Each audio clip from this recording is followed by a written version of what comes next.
Alright, The Dark Knight Rises has been out for like 3 weeks now, so I'm pretty sure it's safe to do an episode about stuff that happens in it that requires a spoiler alert. However, if you still haven't seen the movie and don't want to get spoiled, I'm putting the spoiler alert here anyway, okay? Okay.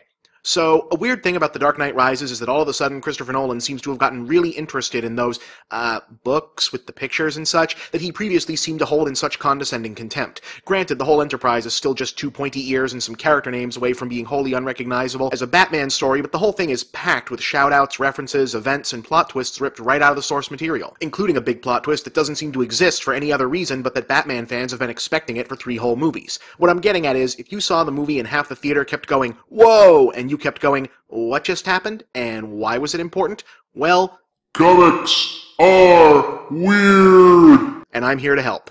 Okay, thing number 1. Bane beats up Batman. Now, in movie terms, none of this is surprising. If the hero and villain are going to fight midway through the movie, the hero is probably going to lose, so the stakes go up for their second fight at the end. So, why did Batman fans sit up and take such notice at this part? Well, because in the comics, this is literally the only thing Bane is known for. He's the guy who beat up Batman. Short version, during comics' long exile in the wilderness, today remembered as the 90s, DC was big into stories where established heroes got killed and replaced by newer, edgier, more extreme versions of themselves. Batman's version of this routine was called Nightfall, wherein the new villain Bane showed up, started off a giant crime wave, and broke Batman's back, leaving Bruce Wayne out of commission as Gotham's protector. Incidentally, in the comics, Bane has the power to turn himself into basically the Hulk with super steroids, so it was kind of a bigger deal. Jean-Paul Valley, previously known as the villain Azrael, became the new Batman, but he went nuts, started doing all kinds of decidedly un-Batman things, and ultimately had to be put down by the now-healed original because that's how these stories go. So, in the movie, when the mutant son of Hannibal Lecter and Count Von Count appears to put Batman under, a lot of fans were probably thinking, "No, wait, are we going here already? Are we gonna get like a new Batman or something now?" Well, no, but you do get to watch Christian Bale learn how to free climb a wall. Yeah. Thing number 2. Miranda Tate is actually Ra's al Ghul's daughter.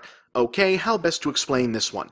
So, that guy Liam Neeson played in the first movie leading the League of Shadows, who was maybe immortal but really just kind of tricked everyone, well, in the comics, he actually is a 700-year-old eco-terrorist who wants to put the world in balance by wiping out most of humanity and uses the naturally occurring chemical springs called Lazarus Pits, which I would bet money was the name of that hole-in-the-ground prison in early drafts of the screenplay, to keep himself young. He hails from the Middle East, and the name Ra's al Ghul means the demon's head in Arabic, the demon being the name of his massive criminal network of which the League of Assassins is only a small part. So, crazy powerful and really resourceful, yeah, but Batman has a lot of powerful and resourceful enemies. I mean, look at the company he keeps. The real reason Ra's al Ghul is important in the Batman mythology is that his daughter Talia al Ghul is one of Batman's most potent recurring romantic interests. Talia has been a key player in some of the biggest and most important Batman stories ever, and joined her father in some of the more memorable events of the DC animated universe. All of which is why, while Bat fans were obviously glad to see this particular twist play out, none of them were surprised by it. They've been expecting her to show up since the first movie. I mean, otherwise, why bother with Ra's al Ghul in the first place? Talia's most iconic role in the comics was also the most controversial for a time. In 1987, DC published a splashy Batman graphic novel called Son of the Demon, where Batman and Talia get some time to establish a proper romance and actually end up married. Talia even gets pregnant with Bruce Wayne's child, and that's where it gets weird. See, Talia starts to notice that the prospect of fatherhood is turning Batman into a wimp.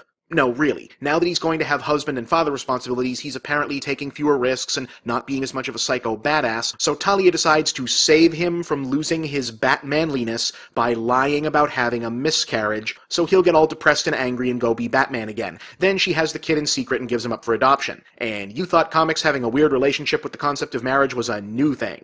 Amazingly, not everyone loved this story, so DC Editorial decided to just say that it happened in an alternate universe and never bring it up again in the main Batman continuity. In alternate universe Batman stories, on the other hand, writers just couldn't resist asking what if. For example, in the possible future Kingdom Come timeline, the child grows up to be Ibn al-Shfaq, which I'm probably mispronouncing but means son of the bat in Arabic, and becomes romantically involved with Nightstar, the daughter of Nightwing and Starfire. So yes, Teen Titans fans, eventually that worked out.